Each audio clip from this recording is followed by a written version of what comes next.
Imagine swiping on a dating app, thinking you're about to meet someone new. But what if that person wasn't looking for love? What if they were looking for their next victim? This is the horrifying story of Stephen Port, known as the Grindr Killer, a man who used charm, lies, and a lethal drug to prey on unsuspecting young men in East London. Over the course of just 15 months, 4 innocent lives were lost, and for far too long, the truth was buried. Until a family's relentless fight for justice exposed the monster, hiding in plain sight. Stephen Port seemed, at first glance, like an ordinary man, a chef living in Barking, East London, with a quiet, almost unremarkable life. But beneath that exterior, he was harboring dark fantasies. Online, he created fake identities, posing as everything from a successful businessman to a caring boyfriend. His hunting ground, gay dating apps, most notably Grindr, where he targeted young, vulnerable men who were simply looking for connection.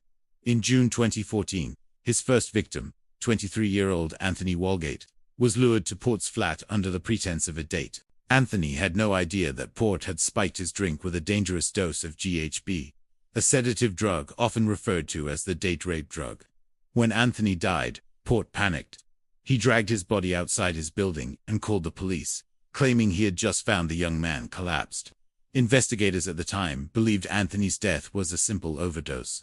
Port's lie had worked, but Port wasn't finished.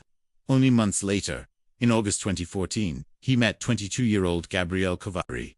Gabrielle had recently moved to London, full of hope and excitement. Port presented himself as a friendly figure, offering him a place to stay. Instead, Gabriel was drugged and killed in the very same flat. His body was later found in a nearby graveyard.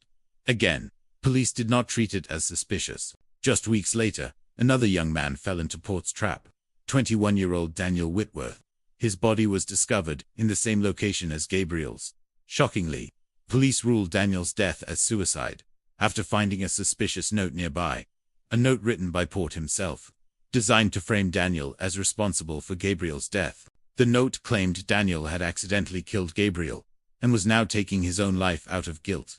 It was a chilling piece of manipulation, and the authorities accepted it without question. For over a year, Stephen Port continued to live freely, searching dating apps for his next victim. In September 2015, he met 25-year-old Jack Taylor, a kind and hard-working young man devoted to his family. Jack, too, would never make it home. His body was found in the same area as the others, just yards from Port's flat. Police once again dismissed it as an overdose. But this time, something was different. Jack's sisters, Donna and Jenny, knew their brother. They knew he was careful, and they knew the official explanation didn't make sense. Refusing to accept the police narrative, they began their own investigation, digging into the strange similarities between Jack's death and the others. Their persistence, combined with pressure from the community and media, forced authorities to finally take a deeper look. When detectives reviewed the connections, the truth became undeniable. All of the victims had been linked to Stephen Port. Surveillance footage placed Port with his victims on the nights they disappeared. Forensic evidence inside his flat told the rest of the story. Traces of GHB, drug paraphernalia, and messages that revealed his predatory patterns. In November 2016, Stephen Port stood trial at the Old Bailey.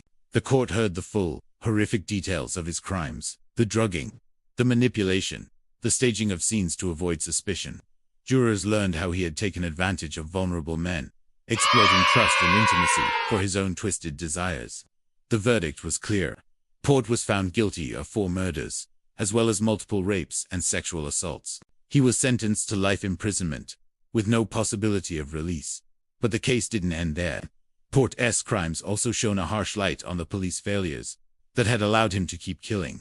Families of the victims, alongside activists, accused authorities of negligence, even suggesting that homophobia and bias had prevented officers from properly investigating the deaths. An inquest later ruled that police had made fundamental failures in the way they handled the case, failures that may have cost lives. The story of Stephen Port is not just about one killer. It's about how a predator was able to hide in plain sight, while systems meant to protect failed for young men, with dreams and futures ahead of them, were silenced far too soon. But thanks to the determination of Jack Taylor's family, the truth finally came out. Stephen Port will never walk free again. If you found this case as chilling as we did, let us know your thoughts in the comments. Do you think justice was truly served? And how can we prevent failures like this in the future? This is absolute crime. Subscribe now for more true crime documentaries, and never miss the stories that need to be told.